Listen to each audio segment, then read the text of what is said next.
क़याम पाकिस्तान के मकासद अब तक क्यों पूरे नहीं हुए? आसिया ज़ैन, कराची। जो दिया ईमान की शोलों से जले, इसको कमज़ोर फूंकों से बुझा सकता है कौन?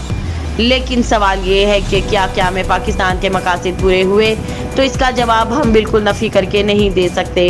अगर ऐसा करते हैं तो फिर हमारा शुमार नाशुक्रों में होगा और अल्लाह को नाशुक्री नहीं पसंद। इसकी वजह यह है कि आज हम जब हिंदुस्तान में मुसलमानों की हालत ज़ार देखते हैं तो सद शुक्र अदा करते हैं कि हम पाकिस्तान के आज़ाद शहरी हैं और कायद आज़म ऐसी ही आज़ादी हमारे लिए चाहते थे। लेकिन अगर हम मजमूई तौर पर देखते हैं तो क़याम पाकिस्तान के बहुत से मकासद अभी पूरे होना बाकी हैं। इसकी बड़ी वजह क़याम पाकिस्तान के बाद जल्द ही कायद आज़म की राहलत थी। वो अज़ीम मकासद को मुकम्मल करने का काम अपने रुफ़क़ा को दे गए, लेकिन रफ्ता रफ्ता वो मुहिब्बे वतन लोग गुजरते चले गए, यूँ मकासद नामुकम्मल रह गए। अब आइए जायज़ा लेते हैं वो कौन से मकासद हैं जो पूरे नहीं हुए। पाकिस्तान के क़याम का मकसद सही मानों में इस्लामी निज़ाम का नफाज था, क्योंकि मुल्क हमने इस्लाम के नाम पर हासिल किया, लेकिन यहाँ कुछ अनासिर इस्लामी निज़ाम नाफिज करने में हमेशा से रुकावट बने।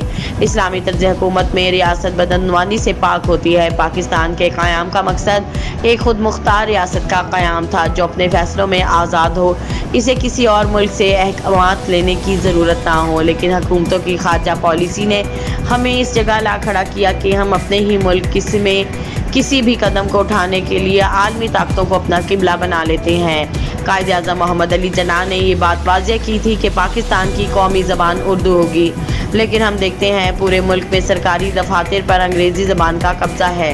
ये वो चंद नुकात थे जिनको देखते हुए हम कह सकते हैं कि हमने मुल्क तो हासिल कर लिया, लेकिन इसके क़याम के हकीकी मकासद पूरे नहीं किए। अगर ये मकासद पूरे हो जाते तो आज पाकिस्तान जनूबी एशिया का टाइगर होता।